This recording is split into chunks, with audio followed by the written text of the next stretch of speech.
So the next question is, an alternating current is given by I is equals to I naught cos 100 pi t. The least time the current takes to decrease from its maximum value to zero value. Okay, आपको पता है कोई भी एक जो cycle है वो होगा यहाँ तक 0 से t. This will be t by 2. Okay, so t by 2 maximum value यहाँ पे आ रही है. तो जब हम यहाँ पे कह रहे हैं कि the least time the current takes to decrease from its maximum value to zero value.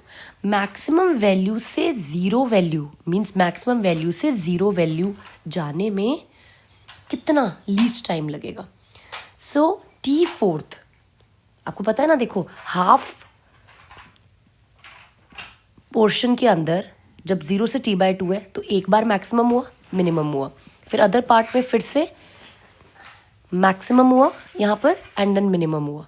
ठीक है, तो टी फोर्थ की बात कर रहा है क्योंकि टी फोर्थ टाइम जो है वो लीस्ट टाइम होगा जब वो पर्टिकुलर वेव जो है वो करंट जो है वो मैक्सिमम वैल्यू से ज़ीरो वैल्यू जाएगी. T fourth 1/4 of a cycle में वो मैक्सिमम से मिनिमम वैल्यू पे जाएगी.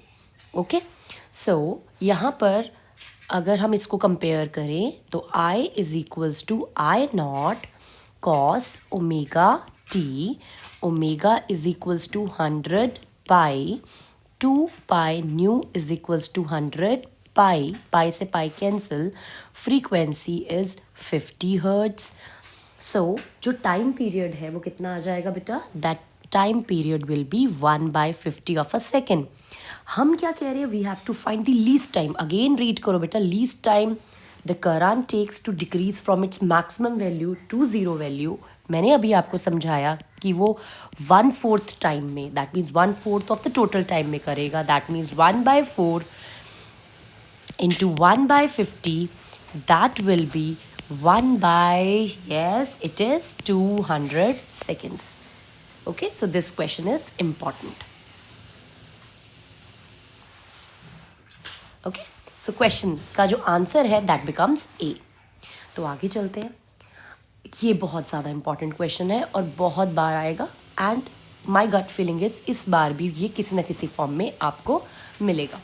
Capacitor and an inductor are connected in series. एक कैपेसिटर है और एक इंडक्टर है, दोनों को हमने लगा दिया सीरीज में.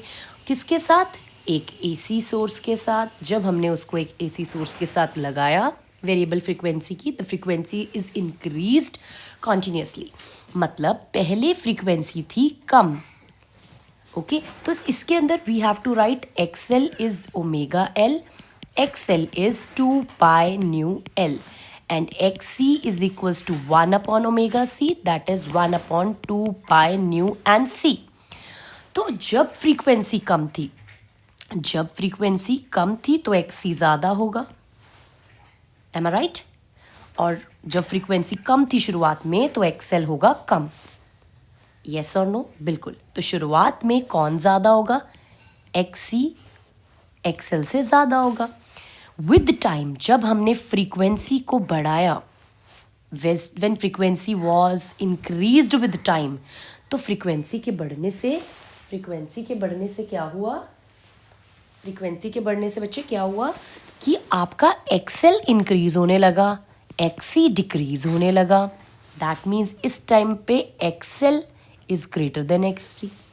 ओके, सो फर्स्ट केस में कैपेसिटेंस डोमिनेट कर गया और दूसरे वाले पार्ट के अंदर इंडक्टर डोमिनेट कर गया.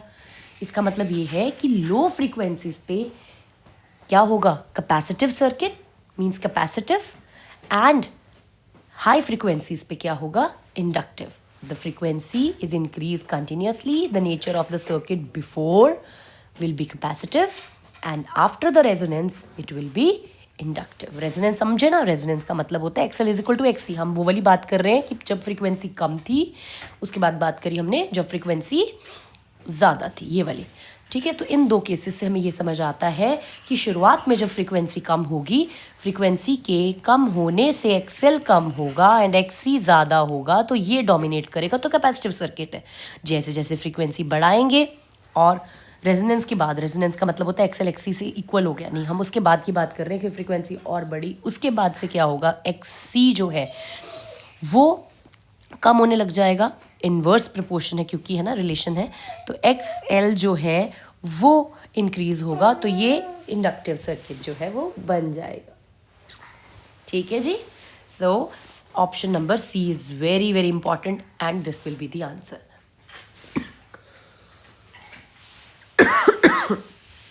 Next is question number 9। Question number 9 में हमसे क्या पूछ रखा है, figure shows the variation of inductive reactance XL of two ideal inductors L1 and L2. You know what is XL? XL is omega L. Graph is between XL and omega. So XL by omega will give you L. That means slope of this graph is giving us L. Okay? So इसका मतलब ये है कि अगर मैं slope निकाल दूँ ना L1 और L2 की, तो मेरे पास इनकी रेशियो आ जाएगी। So as I want to find out L1 by L2, that means L1 is tan 30, this is tan 60. You know what is tan 30? It is 1 by root 3. And you know what is tan 60? It is root 3. So it will become 1 by 3. So option number D is the correct answer. Okay? Now in next question, the RMS value, we have to calculate the RMS value of the given circuit. तो इस case के अंदर हमारे पास क्या है, IRMS we have to calculate. It is given by I naught square divided by 2, where I naught is the peak value. Okay, क्योंकि हमारे पास यहाँ पे peak value given नहीं है, तो मुझे peak value जो है वो कैसे निकलेगी, how to calculate? It is very easy. So IRMS will be equal to under the root of I1 square plus I2 square plus I1 I2 cos 90 divided by 2. It will be under the root of I1 square plus I2 square divided by 2, 1 by root 2, 1 by root 2 under the root of I1 square plus I2 square. अगर हम दूसरी definition से भी चले, जो मुझे ज़्यादा simple लगती है, कि RMS वैल्यू या RMS स्पीड जब हम करते थे, RMS का मतलब क्या होता है, रूट मीन स्क्वायर, लाइक जो भी आपकी क्वांटिटीज़ है A square, B square, C square divided by the number of terms. तो अगर मैं इसको भी उठाती हूँ तो मेरे हिसाब से ये I1 square plus I2 square divided by क्या आ जाएगा, 2। तो मेरे हिसाब से you can do this also, this will also give you the correct answer. ठीक है जी। Now the next part is an AC circuit containing the source is V is equals to 282 sin 100t is connected across a capacitor 1 microfarad, 1 micro is 10 plus 6 minus 6 farad. The RMS value of, you have to tell what is the RMS value of the current. Okay, so आपको यहाँ पे क्या given है question number 11 के अंदर, कि V is equals to V naught sin omega t. Okay, am I right? So V naught is 282 and omega is 100.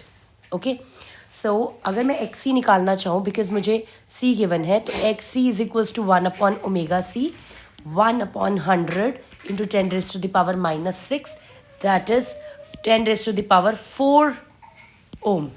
Okay, 10 raised to the power 4 ohm. ठीक है जी। अब मुझे तो सबसे पहले क्या निकाल लेना चाहिए, हमें पता है V naught is equals to I naught XC.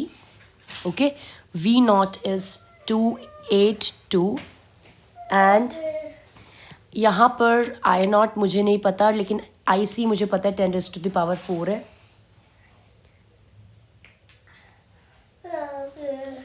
ठीक है, तो इसके अंदर हमारे पास हम क्या करेंगे, यहाँ से आई नॉट फाइंड आउट कर लेंगे, जो कि आएगा 282 इंटू 10⁻⁻⁴। यस, और हमें पता है कि जो IRMS होता है वो होता है I0/√2, और we can write it as I0 into 0.707। ओके, तो मेरे पास जो आंसर आएगा वो अप्रॉक्सीमेटली इनको मल्टीप्लाई करके, जब हम मल्टीप्लाई करते हैं 282 इंटू 10⁻⁴ और 0.707 को, ये अप्रॉक्सीमेटली 9.9 आ रहा है, दैट इज 20 मिली एम्पियर। आप इसको सॉल्व करके देखें, you will be able to get it. Concept वही है, कैसे सोचा हमने कि भाई C दिया है तो वहाँ से कैपेसिटिव रिएक्टेंस निकलेगा, वहाँ से हमारे को फॉर्मूला पता है तो हम पहले I0 निकाल लेंगे, और I0 और IRMS के बीच में मेरे को रिलेशन पता है।